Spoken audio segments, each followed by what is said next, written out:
好，今日再講下賽馬預測，希望你朋友仔會清晰啲。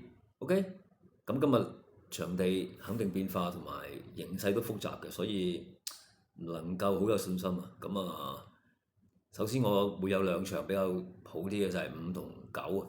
講下第五場先啦。第五場星神千歲9號，佢應該係最穩陣。但係唔係講邊啊？講 QPQ 嘅啫。咁另外最好玩呢，12號可以贏㗎，呢啲 win 可以買㗎。Pay 我唔敢講，因為隻馬失準，馬房失準。咁新紅紅都係嘅，好勁嘅，不過重磅啲要追拖啦。揮灑自如會放出嚟，馬未必好叻，但係會賺。仲有隻新馬老鼠班試閘係靚嘅，又係響前面賺嘅。所以呢，如果 QPQ 呢，我就會星神千歲拖呢幾隻。如果買 win 我會博最好玩12號係啦，Pay 又冇人買啦，落雨係啦 ，QPQ 買下 win。咁4連環四重彩都可以買咯，係咯，兼顧埋隻1號標誌豪漢咯，係啦，咁或者咁樣買咯，係啊，拖住用最好玩雙膽咯，又或者你用放頭嗰隻雙膽咯，係啦，或者又用要隻標誌豪漢咯，咁簡單啲，係啦，9、2、3、6、12咁咯。咁第9場呢，穩陣嘅膽都係幸運堂嘅，咁少少 win 都可以嘅，Pay 都 OK，不過14蚊就算啦。會長之寶、米奇、大愛無疆、新馬、標廠傳奇、聖萬金如果 QPQ 就咁樣買，咁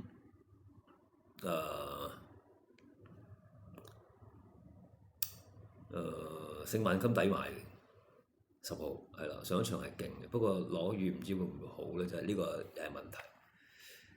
咁係咁買啦，拖呢5隻啦。咁大愛無疆其實可能都，如果要我西佢，一嚟熱同埋上一場嘅段速唔夠聖萬金。咁4連環都 OK 嘅，一個4連環買呢幾隻，因為有啲賠率啦，係咯。幸運堂跟住5隻腳，再揾啲雙膽，可能會長之寶啦，可能係聖萬金啦，喺前面叫糊啦，雙膽4連環。四重彩都可以咁買，但係你合排第4嘅機會好多嘅，有好多馬可以排第4，我諗係複雜啲。咁仲有隻駿馬之曲呢，其實佢好勁，如果跑得返呢，佢都可能贏晒嘅。所以呢，駿馬之曲呢，可能都要兼顧，即係如果連贏位少注啦，係啦，10月13有幾廿倍係咯。咁呢兩場已經算小馬啦，其餘就尾場喜慶寶老實講呢次就遇考驗㗎啦，咁熱就唔值㗎，拖啦。性能廣泛係咯，咁我覺得呢個勁進輝煌識跑呢個地啦，檔位唔錯，都仲係 OK。燈膽將軍一定係勁啦，威利今次係冷門嚟嘅，係啦，咁翠紅標誌星河呢，驚佢嘅場地唔好啊，不過小注都仲可以兼顧啦，標誌星河係啦。天星嘅冷門嚟嘅，維港智能都冷門啦。如果落雨，賢者無亦都係冷門嚟落雨，所以你要臨場睇嘅呢啲馬係咯，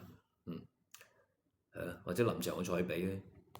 第10場啦，英俊飛區其實1號咁冷呢，仲係可以買嘅，不過都好多馬嘅呢場，係啦，8場唔買，7場單邊得唔得啊？係咯，7號線路福將識跑咪贏咯，跑得好咪贏咯，轉到倍比10倍都 OK 啦。7號唔係信心㗎啦，不過可以搏下咯。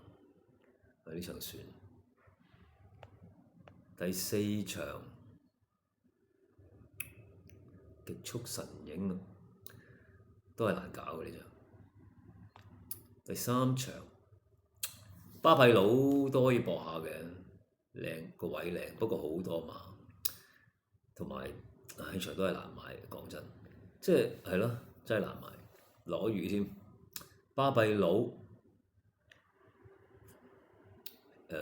肥仔精神添起雲13，係啊，小注啦，第二場呢場我想搏隻3啊，因為佢超班嘅，地又得，問題要追，可唔可以埋嚟啊？試下埋嚟啊！龍威森得，唔係好多快馬嘅啫，得地連馬快，對埋嚟守到三四位嘅4、5位嘅二碟都好啊，好過喺後邊追。如果真係有9倍呢，都值得搏邊。咁少少 QPQ 拖咯，冇乜嘢㗎，1號2號啊賺晒㗎啦。4號識跑呢個場地，5號啊賺，川河石區賺，不過落雨可能唔得，冇啦，係咯，勉強拖埋川河石區嘅啫嘛。亞列進區在隻，係咯，初出勁，係呢扎，都仲可以買嘅呢場，因為有賠率啦，龍威森得，係咯，咁啊，係咁啦。呢場第二場啊，博下龍威森得，咁範圍就係呢啲啦，或者4連環咯 ，QPQ 再補4連環咯，或者 WinPay 咁樣小注啦，多啊唔得噶啦，2、3雙膽啦，係咪啊？甚至要埋一筆地連馬啦，因為放得快，3膽雙膽兩個自強都唔錯，係咯，或者1、2、3咁樣又得。係咯，OK，咁啊，第5場比較主力啲㗎啦，星神千歲嘅膽啦，但係嗰個搏 Win 搏最好玩，搏12號 Win QPQ 啊，星神千歲膽啦，拖2啦，咁啦，係啦，第9場何文堂都仲可以買少少 Win 嘅 QPQ 1、2、6、8、